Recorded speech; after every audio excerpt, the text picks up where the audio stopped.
In this video, I would like to focus on research students in general, be it at undergraduate level, postgraduate level, or whatever level of research studentship you have found yourself.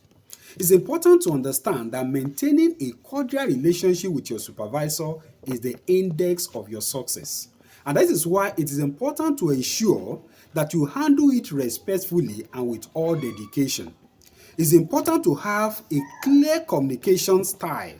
Appreciate feedback either from the soft ones or even from the tough ones. A good rapport will build trust. It will boost your progress and make your research journey smoother and more enjoyable. In this video, I'm going to share with you how to work hand in hand with your supervisor for a productive outcome.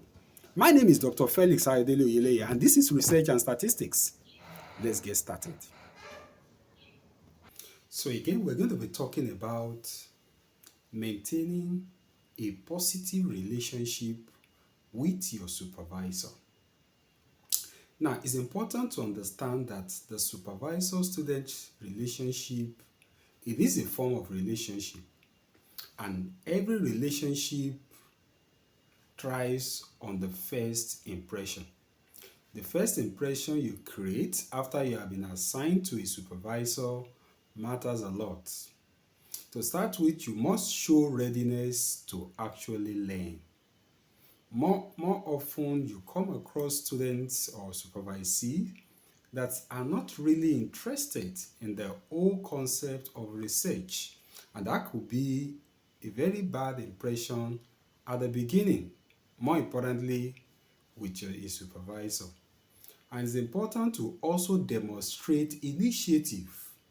Research is about investigating, curiosity, very, very important. So you must demonstrate initiative on the idea of topic you would have loved to actually explore. So quickly, I'm going to look at 10 tips for productive supervisor-student relationship. Number one, we look at the need to communicate clearly and proactively. You must be able to communicate with all sense of transparency on your progress, on your challenges, or even deadlines that have been given to you as a student. You should be able to ask questions when necessary. More importantly, when you are not sure of a concept or another concept. Okay, you must be able to try to reach first, to show initiative and be ready to establish maybe any gray area that may be a little bit difficult for you. And again, you must be able to update regularly. You update your supervisor on your progress. It could be weekly, it could be bi-weekly. You can do that via email or any other channel that you have discussed with your supervisor and is considered acceptable even to him. So progress is very, very important, and you must be able to communicate clearly the level of progress you are making even on your work. Now, the second tip is the need for you to respect their time and preferences. Like the idea of communication, their preference may be for you to communicate them via mail. Some may want you to show up in their offices, and some may be okay with a WhatsApp chat. So it's important to understand the preference of your supervisor, and then you also want to respect their time. If they are giving you an appointment for a particular time, ensure you respect that particular time. So if there's a schedule for meeting, you schedule a meeting in advance. You don't just bump on them, and then you want to stick to that particular time deadline. And then I've talked about the need for you to ensure that you have a channel for communicating based on their preference, and you want to respect that particular channel. So you are trying to adapt to their style of doing things. It could be their style of reporting. It could be a way to summarize your work even before them. There are some supervisors that want you to print out the progress you have made and submit hard copy to them, while some, communicating them via email, they could easily correct and electronically send the information back to you.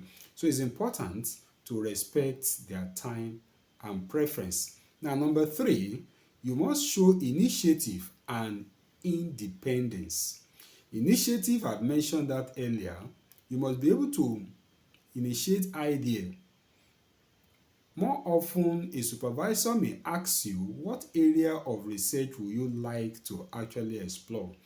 You must have certain things at the back of your mind even before showing up even at the office of the supervisor after you have been assigned. So initiative is very, very key. The supervisor wants to know the class of student you actually belong to. And again, you must also be able to tell that you can operate independently without being pushed around. Very, very important. So you take ownership of your work, because research is about taking ownership. Of course, you are working under a supervisor, but the supervisor is expected to guide in that particular research, not to take ownership on your behalf, but you must take ownership of that particular work. So you mustn't be waiting for constant direction. Take initiative. Let it be that after you have taken certain initiative, then you could be corrected at some point. Of course, you want to carry along the supervisor. Again, you could also propose solution when problems are presented. Okay, you want to ask how do you think is the best way to approach this? You want to show, number 1, initiative, and the fact that you are depending on them even for guidance. And again, you must stay organized. More importantly, with deadline, in terms of data collection, in terms of writing up your literature review, you must be able to ensure you achieve a lot with minimum possible time. Now, the 4th point is that you should be open to feedback and criticism. Okay, the essence of supervision is to correct his students where the student is going wrong. Okay, you must be able to accept the feedback coming from the supervisor and also be open to criticism. Okay, some area of your work may be critique. Take it with good mind and be willing to actually make correction where necessary. Okay, constructive criticism are bound to come up. You should be able to get that, and also you should be able to establish clarity. You clarify expectation if feedback is actually not clear to you. Okay, the supervisor has asked you to go and rewrite an aspect of your work. Okay, you may want to ask, could you please elaborate on how I can improve on this particular aspect? Very, very important. And also you want to implement suggestion and show progress in the follow-up. Okay, there are times a student is asked to make certain correction, and on the next visit you just discover the student hasn't made those corrections. So it's important as a student that you want to ensure you implement all suggestions, okay, and show progress even at the next time of follow-up. Now, the 5th tip here is maintain professionalism and boundaries. Very, very important. Supervisor-student relationship is a professional relationship. Of course, the supervisor can also operate as a parent, as a mentor, but it is important that we keep that relationship as professional as possible. Boundaries must be kept, okay? You must be punctual to meetings and deadlines. You must keep interaction respectful, and even during disagreement, you must disagree with all sense of politeness, okay? Avoid personal overfamiliarity unless the supervisor encourages it. Even when the supervisor encourages it, you must also ensure that you are very careful in diving into personal affairs. Very, very important. More importantly, when it has to do with the opposite gender, this is very, very important. Now, the 6th point here is to acknowledge their support. For every contact you make with them, every input they make on your work, you must acknowledge, appreciate their support. Or sometimes you may even want to make presentation of your work.